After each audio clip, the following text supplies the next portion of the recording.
안녕하세요. 윤희입니다. 혹시 선배님들은 싸움 구경 해보신 적 있으세요? 한 번씩 이런 말이 들려요. 너 내가 누군지 알아? 상대방에게 하는 말이 아니라 본인한테 하는 말 같았어요. 너 내가 누군지 알아? 라는 말은 나도 내가 누군지 몰라! 라고 들리더군요. 무슨 말이냐고요? 사람은 회사에서 나오거나 명함과 직위를 빼고 잘 갖춰 입은 정장을 벗어버리면 결국 똑같죠. 갑옷처럼 단단하게 보호해주는 회사 내 직위와 명함이 평생 가진 않을 겁니다. 다들 비슷한 고민 하시죠? 저처럼요. 앞으로 무엇을 해야 하나? 어떻게 살아야 하나? 월급만으로 만족할 수 있을까? 제 채널 오래 보신 분들은 아실 거예요. 제가 얼마나 관심사가 다양한지. 에밀리 와프닉은 그에 져서 모든 것이 되는 법에서 꿈이 많은 사람들을 다능인 Multi Potential Light 라고 한답니다. 한 번 더 발음을 최대한 느끼하게 Multi Potential Light. 네이버 영어 사전 정의를 보여드리면 관심사가 다양하고 재미있는 삶을 추구하는 사람, 다방면으로 다재다능한 사람, 혹은 여러 방면으로 잠재력을 가지는 사람이라고 정의되어 있습니다. 제가 편집자라면 재미있는 삶이 아니라 의미 있는 삶이라고 고칠 것 같아요. 오늘은 꿈이 너무 많았던 꿈을 잘 이뤄나가고 있는 한 남자에 대해서 이야기할게요. 오늘의 주인공 이재형 저자님, 작가, 칼럼니스트, 경영 컨설턴트, 그리고 코칭 전문가, 현재는 비즈니스 임팩트 대표 겸 피플앤 비즈니스 교수님이십니다. 이재형 저자님은 KT그룹사 CFO 최고 재무 책임자 겸 경영기획 총괄로 일하였고 30대 후반까지 자기 개발을 꾸준히 하여 직장 생활을 병행하시면서 총 4권의 책을 쓰셨습니다. 이후 44살에 퇴사하여 비즈니스 코치로 활동하셨어요. 저자님이야말로 회사 밖 야생에서 본인만의 퍼스널 브랜딩을 구축하신 아주 배울 점이 많은 분이십니다. 저자님이 회사 밖 야생에서 성공할 수 있었던 비결은 바로 발가벗은 힘입니다. 발가벗? 부끄럽네요. 사실 이 단어는 엘프레드 테니슨의 참나무라는 시에서 나왔습니다. 네 삶을 살아라. 젊거나 늙거나 저기 저 참나무처럼 봄에는 싱싱한 황금빛으로 빛나고 여름에는 무성하게 그리고 그 다음에는 가을답게 변하여 다시 더욱더 맑은 황금빛으로 마침내 나뭇잎 모두 떨어지면 보라 줄기와 가지만으로 우뚝 서 있는 저 발가벗은 힘을. 발가벗은 힘의 반대는 명함의 힘입니다. 힘이란 단어를 영어로 옮기면 포스 혹은 파워가 있습니다. 여기서 명함이나 회사에서 주는 외부적인 힘은 포스, 누구도 훔쳐갈 수 없는 실력 혹은 자생력은 파워입니다. 감이 잘 안 오시죠? 제가 설명을 드릴 테니 눈을 감고 상상력을 발휘해 보세요. 선배님들의 눈앞에 웬 남자가 서 있어요. 그냥 편하게 청바지와 흰색 티셔츠를 입고 있네요. 그런데 갑자기 명함을 줍니다. 땡땡 회사 대표이사, 연매출 5천억, 성공 신화의 주인공. 그렇다면 그 사람이 달라 보이겠죠? 오, 좀 있어 보이는데? 그게 포스입니다. 다시 시간을 돌려서 이제는 명함 받기 전. 처음에는 일반적인 청년인 줄 알았는데 이 사람 대화를 나눌수록 능력이 많고 영민하며 깜짝 놀랄 만한 아이디어가 넘칩니다. 게다가 성격도 좋습니다. 갑자기 그 사람 머리 위로 후광이 비치고 달리 보입니다. 이게 파워입니다. 인간 내면의 힘, 잠재력. 저는 포스보다 파워가 탐나네요. 포스는 퇴사하면 사라지지만 파워는 평생 가지고 갈 수 있으니까요. 책 소개할게요. 제목 발가버스님. 회사 밖에서도 통하는 진짜 역량. 퇴근 후 1시간 공부 습관으로 야생에서도 통하는 힘을 기르라. 이재영 지음, 아비오 출판사. 2019년 7월 11일 나온 책이고요. 268페이지, 가격은 14,000원, 네이버 평점은 10.0입니다. 이 책의 목차 소개할게요. 1강, 엔진. 내 삶을 움직이는 엔진은 무엇인가? 시간이 흐른다고 미래가 되는 것은 아니다. 2강, 스노우볼. 현재 업무의 연장선상에서 평생 할 수 있는 일은 무엇일까? 나만의 이론과 개똥 철학을 정립하라. 3강, 발가벗은 힘. 회사에 다니면서 플랜 B를 완성하라. 퇴사 후 더 잘 나가기 위한 자기계발 3년. 4강, 혼자 있는 힘. 자신만의 시간을 사수하라. 일찌감치 고독을 연습하라. 5강, 덕업일치. 좋아하는 일이 밥 먹여주는 시대. 나라는 브랜드를 관리하라. 6강, 나답게 살기. 가장 깊게, 가장 자주 만나야 할 사람은 바로 나. 지금 여기를 사는 것으로 삶은 완성된다. 이 책을 읽으시면 다음의 질문에 답하실 수 있습니다. 첫 번째, 엔진, 동기. 내 삶을 움직이는 엔진은 무엇인가? 나는 경쟁형 인간인가? 아니면 성취형 인간인가? 두 번째, 스노우볼. 지금 당장 시작할 수 있는 일. 지금 하고 있는 업무에서 내가 평생 할 수 있는 일은 무엇일까? 나에게 어떤 목표가 있다면 그것을 달성하기 위한 스몰 스텝 전략은 무엇일까? 세 번째, 발가벗은 힘. 야생에서 통하는 나만의 힘. 나는 지금 명함이 아닌 내 이름 석자만으로도 충분히 자신이 있는가? 퇴근 후 나만의 시간을 확보하고 에너지를 채우는 시간을 충분히 가지고 있는가? 네 번째, 혼자 있는 힘. 시간을 지배하는 고동력. 나의 삶은 위로 올라가는 성장에 집중하고 있는가? 아니면 삶의 깊이를 더하며 옆으로도 넓어지고 있는가? 하루 중 나의 골든타임은 언제인가? 다섯 번째, 덕업일치. 좋아하는 일이 밥 먹여주는 시대. 좋아하는 일이 업과 일치되는 삶을 살기 위해 무엇을 준비해야 할까? 나는 뜨거운 열정과 지속적인 열정 중 무엇을 추구하는가? 여섯 번째, 나답게 살기. 가장 깊게 나를 이해하고 사랑하는 것도 바로 나. 내 삶의 방향은 정해졌는가? 가장 간결한 나의 모습은 무엇일까? 잠시 멈춘 지금 우리가 답해야 할 가장 현명한 질문들이라고 생각됩니다. 이 책의 느낌은 저자님께서 나도 했으니 당신도 할 수 있어요 라고 격려해 주시는 책입니다. 마치 카페에서 저자님과 대화하는 것 같아요.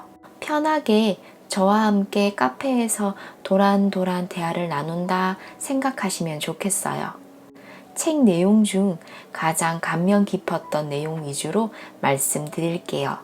저자님은 내 삶을 움직이는 엔진은 무엇인가? 라는 질문을 스스로에게 하셨고 나는 어떤 사람인지 깊이 고민하셨다고 해요.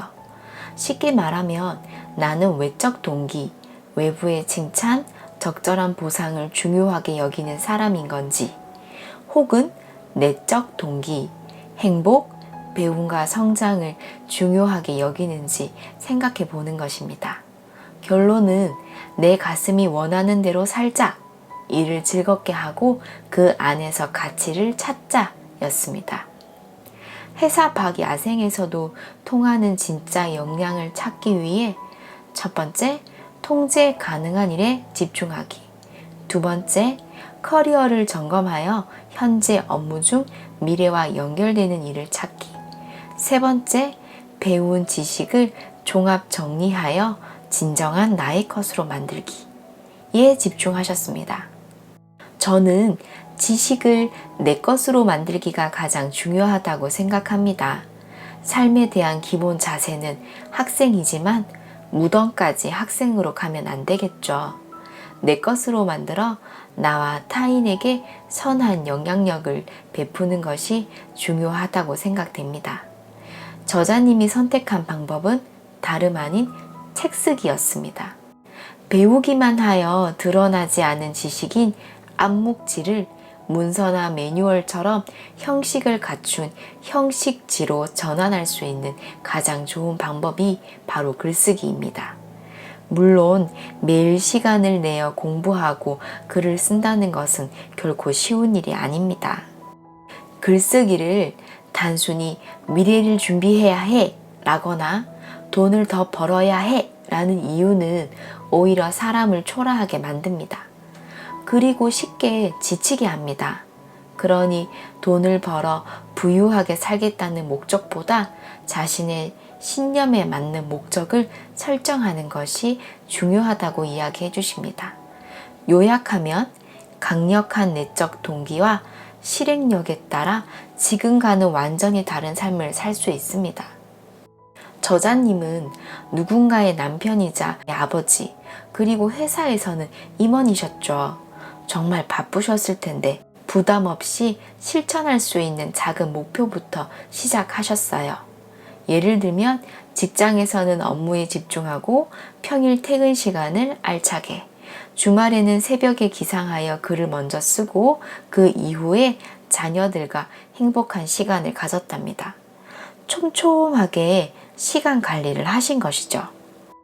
많은 사람들이 꿈을 이루기 위하여 퇴사를 해야 하나 생각하시지만 저는 그렇게 생각해요. 퇴사를 하면 시간적 여유가 생기긴 하지만 반대로 시간이 흐르면서 금전적인 여유는 사라지게 되겠죠.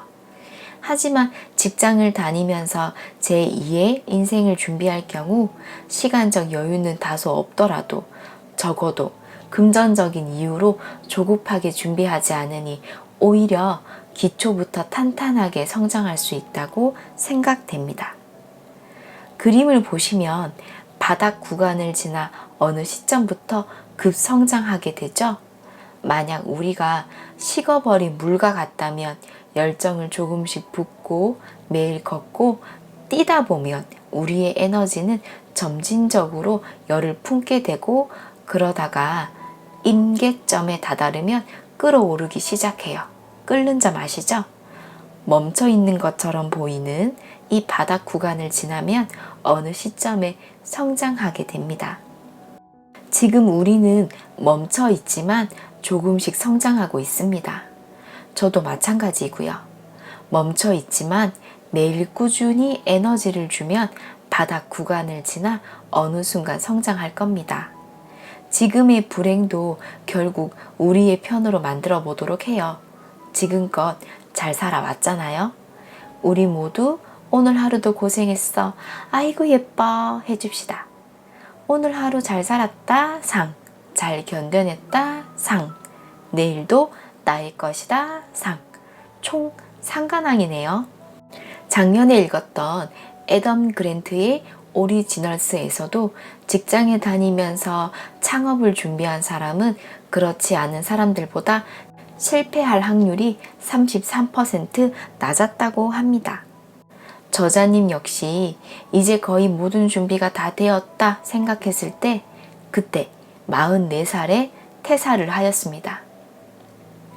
여기서 저자님이 말하는 준비란 어디서든 자신 있게 내밀 수 있는 프로필을 갖췄다, 강의 콘텐츠를 구비했다, 나를 마케팅, 영업해주고 강의를 연결해주는 에이전트와 기업, 교육, 회사들과 네트워크 되어 있었다는 의미입니다. 누구보다 열심히 살면서 일과 삶의 통합을 이뤄냈기에 가능한 결과였습니다. 중국 위나라의 사상가였던 양주의 이야기를 들어보겠습니다. 사람이 설사 100년을 산다 한들 어려서 안겨있는 기간과 늙어서 아무 힘이 없이 사는 기간이 그 절반을 차지한다.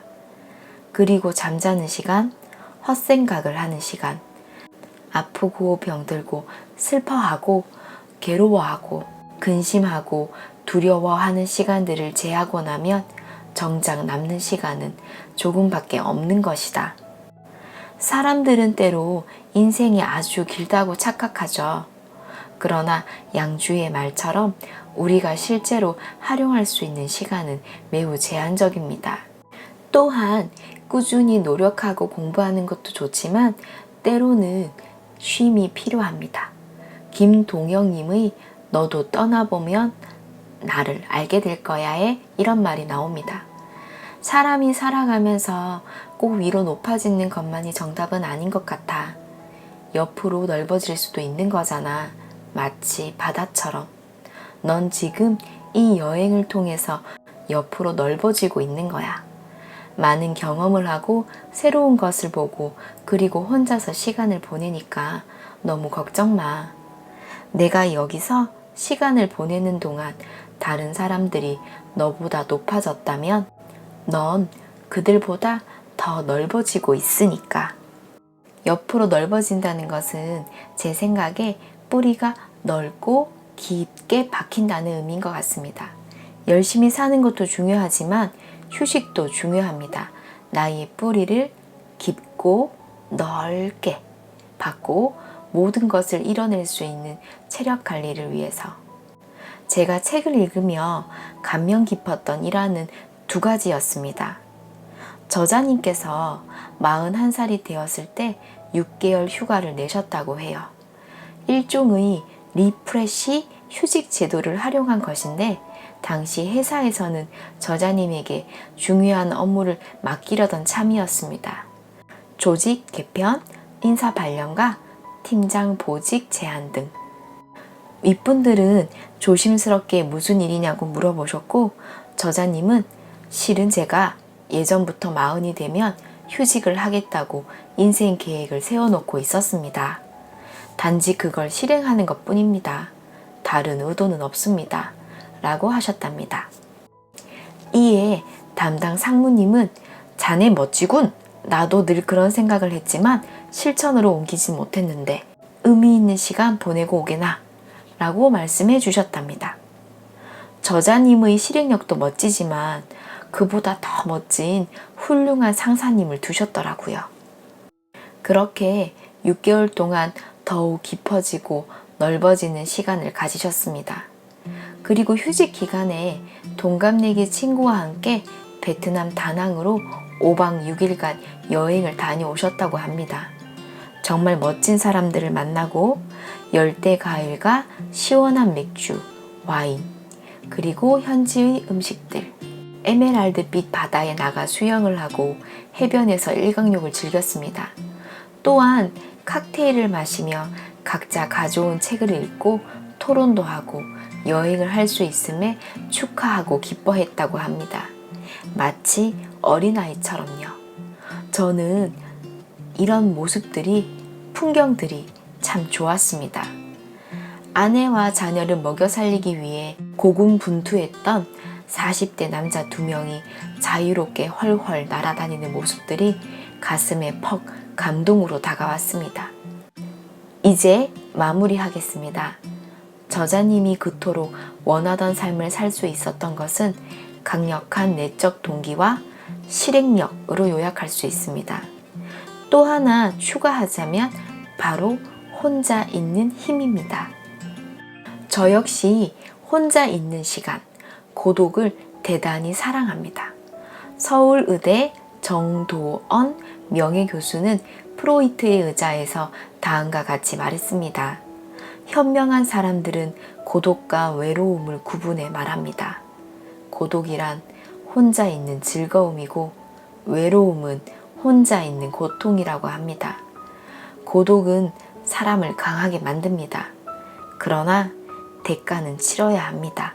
그래서 주체성을 가진 고독이라는 힘을 적절히 활용할 수 있어야 합니다. 이 책을 보시면 저자님이 어떻게 발가벗은 힘을 쌓아 나갔는지 매우 상세하게 설명이 나와 있으니 꼭 읽어보시길 바랍니다. 저는 책 내용이 너무 좋아서 필사를 했답니다. 당신의 고독력과 발가벗은 힘을 응원합니다. 잘 자요. 예쁜 꿈과 눈부신 내일도 모두 당신의 것이에요.